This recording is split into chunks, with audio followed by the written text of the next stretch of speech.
And then after this, guys, we can open up the floor to questions. All right, so the second reading sounds like church, doesn't it? Second reading, the tale of Tbane and Ilsa. I don't like you keeping the company of the kind of mouse that patrons here in your mother's tavern, Sadie. Upper Port Sumac, spring 1140, dawn. They like me, and I like their stories. You worry after me too much, Papa. Do you think I'll sail away and marry one of them? I should hope not. Haha, well, perhaps I'll find one to love this very day. You laugh, daughter. But as you're not but 14 years, let me tell you about love, my dear, and all the weight of that word before you go tossing it about in jest. She was the most beautiful of mice. Her fur was the color of spun copper, and glistened and shone in a way that made all around her the richer just for looking. However, beauty was only a sliver of her sum. She was as talented with a hammer as she was with a ladle, and no mouse could match her ability with either or at any trade in between. As any beast could attest, if they had lived to tell you, she was 3 times again as skilled with a bow or a blade. At all things, she was good. She was not short on suitors, for no mouse was more desired than she. So cleverly, she devised a test for finding a mouse worthy of her love, which surely was greater than the love that could be given by any other mouse. When her challenge began, the field of hopefuls occupied an entire meadow, and she asked them to match her at many, many tasks. At smithing swords, no weapon was finer than hers, and more than half of the participants walked away early, knowing their blades to be inferior.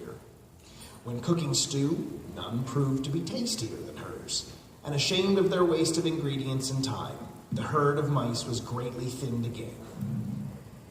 At any skill named, the beauty would best the others.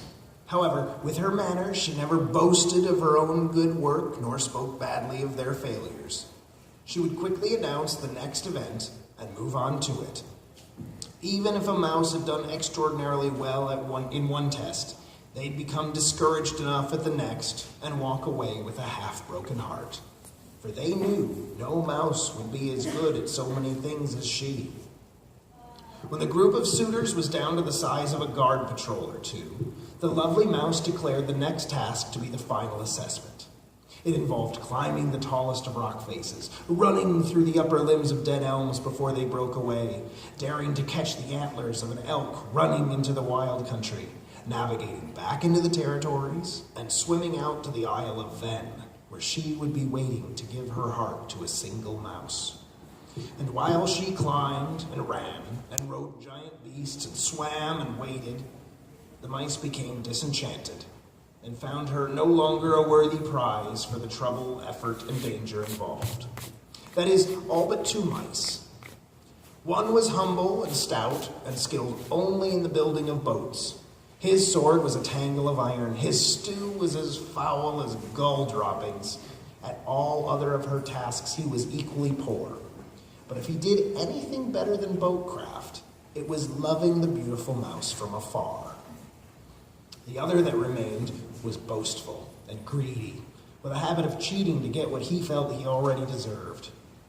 While his performance thus far was better than that of the boat mouse, he spoke of his deeds as if they had almost matched and at times bested those of the beautiful mouse. He schemed to skip the planned route and head straight to the Isle of Ven and be waiting for her when she arrived. But when he found himself on the shores of the lake surrounding the isle, his heart soured at the swim alone. He, too, decided she was not worth the cost of a chance drowning and left for home. The boat mouse did not do well at the remaining tasks, but he found ways to complete each leg of the route suggested. He tumbled off of several elk, crashed through canopies of branches, and got lost on more than one occasion. After several days of hard work, he arrived at the very shore where the other mouse had quit. This mouse knew he had not the breath or strength to swim the distance, and he set to craft a boat to carry him across. On the Isle of Ven, he found her waiting, and she nodded at him lovingly. He cried and exclaimed, "I am here, but I should not be, for I did poorly and cannot match you in any deed." "Then why are you here?" she asked. "Because I love you," he said. And she replied, "Then your love is bigger than all the tasks I can cook, than all the tasks. I can cook and smith and swim and climb and fight enough for the both of us. But it would be a poor union if I also had to do the loving for us both." What happened to the beautiful mouse then, Papa? "I married her, Sadie. I married her."